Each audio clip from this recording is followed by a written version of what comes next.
to the next point. We should ensure whatever we see is clear. That means work is being done. We can see that it is in opposite direction. It is against.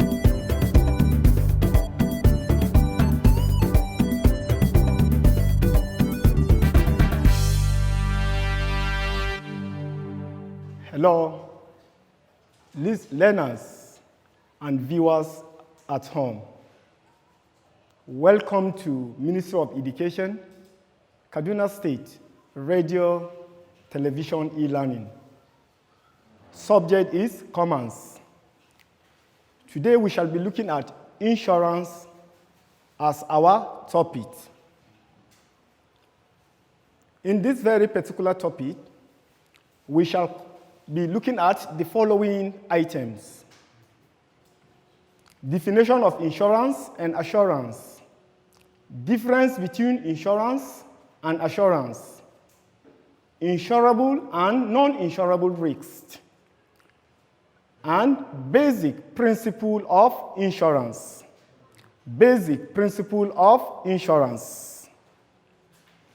Learners and viewers at home, remember one of the topics that was treated by one of my colleagues, Master Abbas, on business management. In that lesson, he defined business as any legal or productive activity engaged in by an individual or group of individuals with the sole aim of maximizing a profit.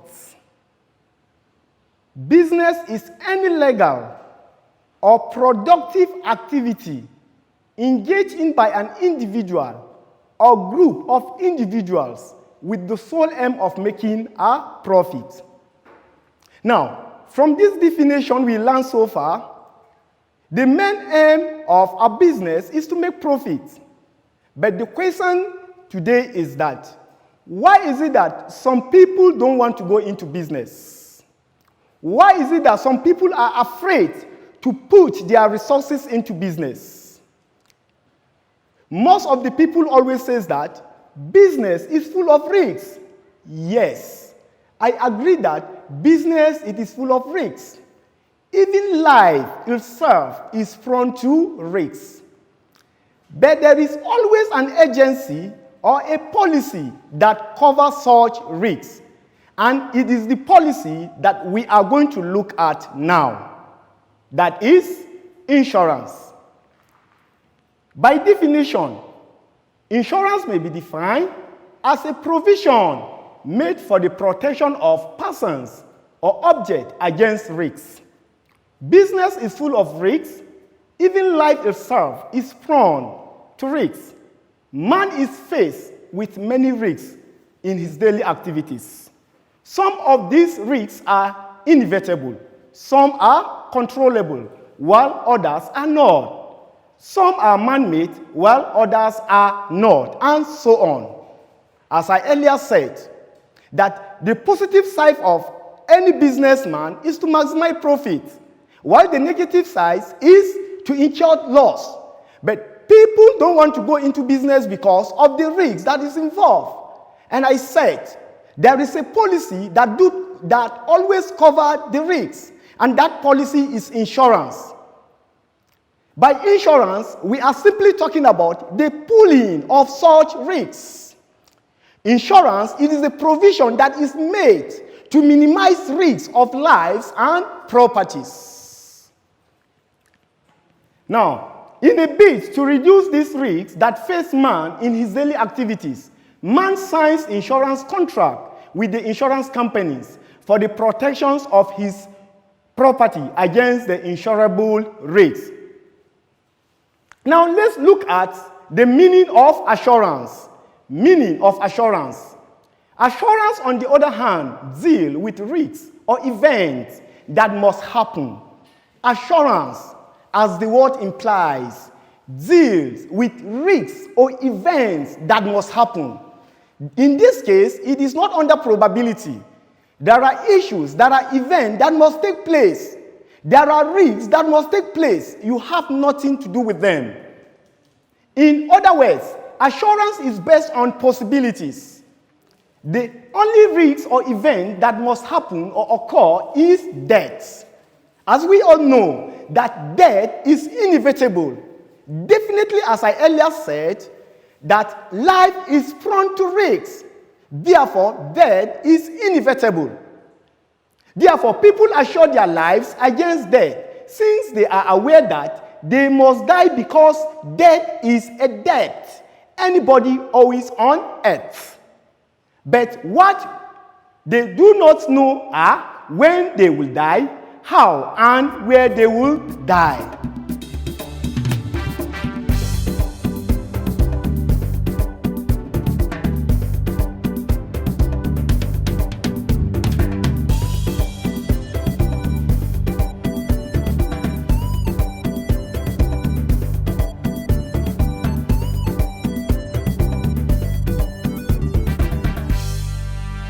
Learners and viewers at home, let us now look at the difference that exists between these very two variables. That is, the insurance and the assurance. The risks in insurance, the risks insured against may happen or occur. It may happen, it may not happen under insurance. While in assurance, the risk is certain to occur. There is no two way about it. If you assured your life, it means that death must come one day. Death, as I earlier said, is inevitable. You cannot run away from death. It is something that is certain, that must happen to anyone. 2, insurance is based on probabilities. Insurance is based on probability. It may not happen. While assurance is based on possibility, it must happen. Under assurance, it is an event that must take place. It is possible. The third one, insurance provides a cover against risk, which may never occur. It provides. It doesn't mean when you insure your car or any of your property to the insurance company that the risk must happen. It may not happen. While in assurance, it provides cover against risks which are certain to occur sometimes in future. The fourth one, example of insurance are fire, marine, and burglary. While under assurance, the example of assurance is life assurance. Life assurance. It is only life that can be what? Take in the part or can be seen in the part of assurance. Learners, let's look at the insurable and non-insurable risks under insurance. Insurable risks.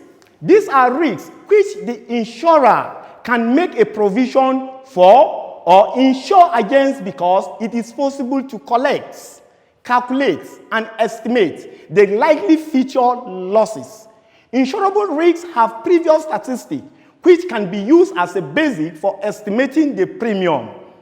It holds out the prospect of loss but not gain. The risk can be forecast and measured, e.g., motor, life, and marine insurance. There are risks that can easily be calculated. There are risks that can easily be estimated. Such risks that can easily be calculated or be estimated is what we call them insurable risks. These are risks that can be insured with the insurance company or the assurance companies. Now, non-insurable risks. Non-insurable risks are risks that have no statistic on which their estimation and calculation can be based. No insurance company will be prepared to accept these risks that have no realistic available statistic on which the calculation of the premium can be based. Some examples of non-insurable risks are gambling, poor location of business, loss of profit through competition, opening of new shop, change in fashion, and so on. There are some risks that cannot be insured. In a nutshell, what I am trying to say here is that there are some business businesses that are illegal, there are some contracts that are void, that cannot be insured. Such, we call them non-insurable risks. Even if you are into such businesses, you cannot insure them with the insurance company. If you want to go into gambling, how do you want the insurance company to estimate the loss?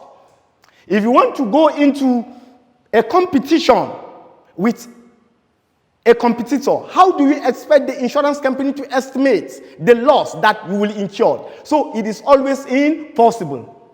Now, let's also look at indemnity insurance. This is an insurance in which the insured is restored back to his original position before the incident occurs. That is, the insured is compensated for losses incurred. For example, fire insurance, marine insurance, and so on. To indemnify the insured by the insurer is what we call it compensation.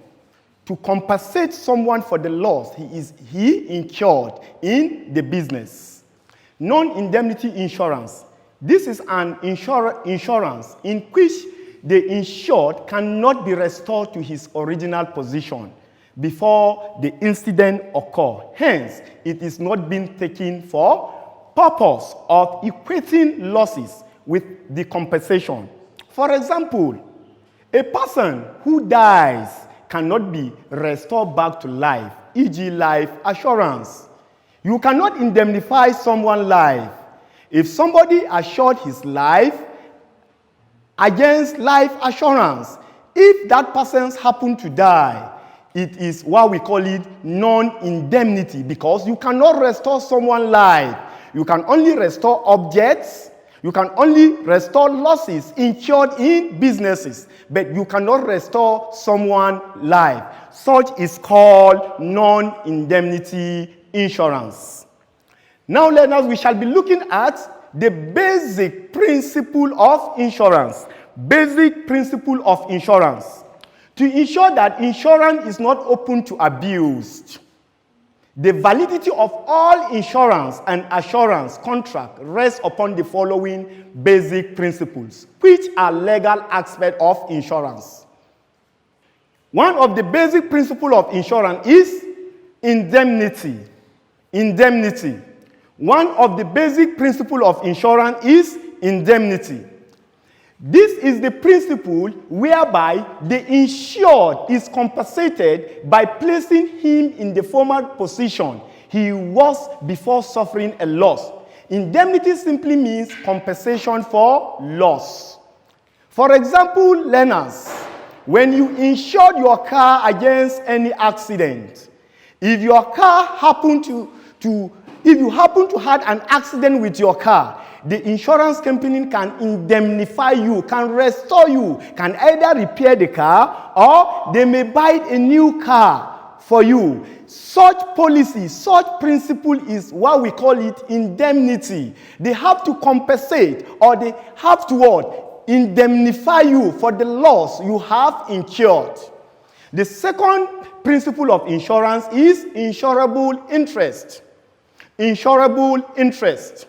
This is one of the principles of insurance which state that one can only insure properties that will bring loss or liability to him upon destruction. One can only insure property that can bring loss or liability to him upon destruction. What this principle is saying is that you cannot insure your neighbor property. You cannot insure your friend's property. You are only liable to insure such property that may bring loss to you as an insured, not to the third party. You can only insure those properties that belongs to you, not to the third party. Such principle is what we call it insurable interest. The property of a neighbor or a friend cannot be insured by the individual. He can only insure property that will bring financial loss to himself. Any insurance without this principle is void or destitute of any legal effects. For example, you cannot insure the motor car of your friend. It is a principle that covers the insurance policy. Then, let's look at the third one. The third principle of insurance. Utmost good faith. Utmost good faith, which is also known as obrima fide. Utmost good faith, which is also called obrima fide. This principle states that in any insurance contract, all relevant information that will affect the validity of the agreement must be disclosed by the parties involved. What this principle is talking about is that as an insured, you have to be sincere. You have to be faithful to the insurer by disclosing all the necessary matters concerning the business. You have to be faithful by disclosing all the necessary information concerning you as a business. The party must disclose all material facts truthfully so as not to render the contract void. Remember, insurance is a contract itself. It is an agreement between the insurer and the insured. Therefore, in that contract, you have to disclose all the matters concerning the business, all the facts. Anything concerning the business as an insured, you have to disclose it to the insurer by telling the insurers the true state of the business. That is, the true value of the property must not be under or overstated. For example, in a life assurance, if the assured did not disclose to the insurance company that he has a terminal disease before the signing of the agreement, when he dies, the insurer may refuse to honor its own part of the contract. You want to assure your life with the assurance company, and you have a terminal disease. And at the point of going into a contract with the assurance company, you refuse to reveal that you have a terminal disease. By the time you die as an assured, the assurer, that is, the assurance company, will not compensate you, will not compensate your family. Therefore, you need to disclose the necessary information to the assurance company.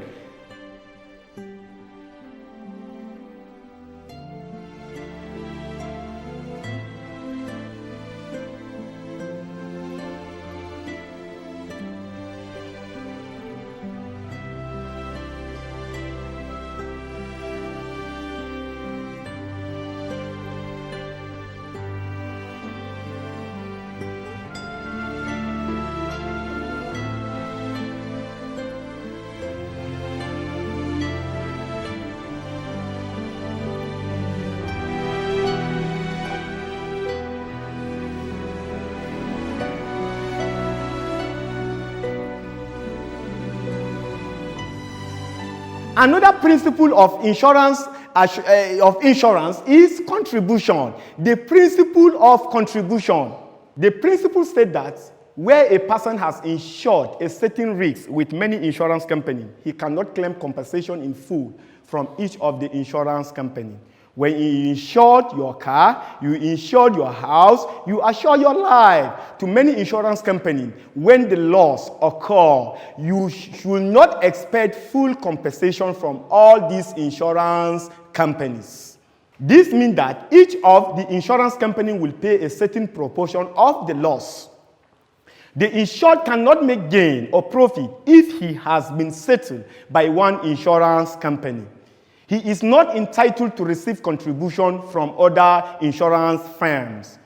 What we are actually saying here is that as an insured or assured, you are only liable to insure your business or your firm to a particular insurance company. Now, another principle in insurance company is proximate cost. For insurer to indemnify the insured, it must make sure that the immediate or proximate cause of the event insured against was the risk insured against.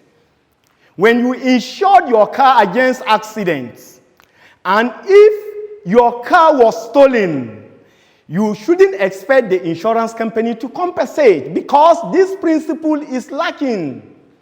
So there must be a proximate cost in every given agreement between the insurer and the insured. Well, the last one is subrogation. This principle states that once the insured has been indemnified, that is, compensated against a loss suffered, the insurer takes the right of the insured. When you insured your property, and if there is any loss that is incurred, and the insurance company compensated you, for example, learners, you insured your car against theft insurance, and if your car was, after the insurance company compensated you, and later on your car was later found, that car is supposed to be in the possession and the ownership of the insurance company because they have compensated you. So the insurance company can take the possession and the right of the car. What this means is, for instance, if Malam Abbas insured his car with an insurance company, and if the car is stolen and the insurance company indemnifies him, and if the car is later on recovered, it will no more belong to Malam Abbas, but to the insurance company. It will then be said that the insurance company has subrogated Malam Abbas' right over the car. Learners and viewers at home, these are the principles of insurance company. These are the principles that guide insurance company. That is, both the insurer and the insured. Now, from what we have discussed so far in these lessons, we talk about the meaning of insurance. That is, insurance may be defined as a provision made for protections of person or object against risks. We also talk about the meanings of assurance. And I said that assurance, on the other hand, deal with risks or events that must happen. We also discussed the difference that exists between the insurance and the assurance. And we also talk about insurable and non-insurable risks. And finally, we also discuss on the basic principle of insurance. Learners and viewers at home, I have an assignment that I would like to keep you busy. That the number one assignment is, what is the difference between insurance and assurance? What is the difference between insurance and assurance? 2, what is non-insurable risks? What is non-insurable risks? 3, list any 5 principles of insurance and briefly explain any 3. List any 5 principles of insurance and briefly explain any 3. In case you want to submit your assignment, or you want to contact me, or you want to read further, you can contact the following textbook: Comprehensive Command for Senior Secondary School by U.A. Johnson. Comprehensive Command for Senior Secondary School by U.A. Johnson. Or you can also make your study on Essential Commands for Senior Secondary School by O.A. Longin. In case you want to submit your assignments, you can contact me. I still remain my humble self, your commands teacher, Zakaria Ayari, with the contact number 080-6569-4134. 080-6569-4134. Stay safe, keep learning. See you in our next lesson.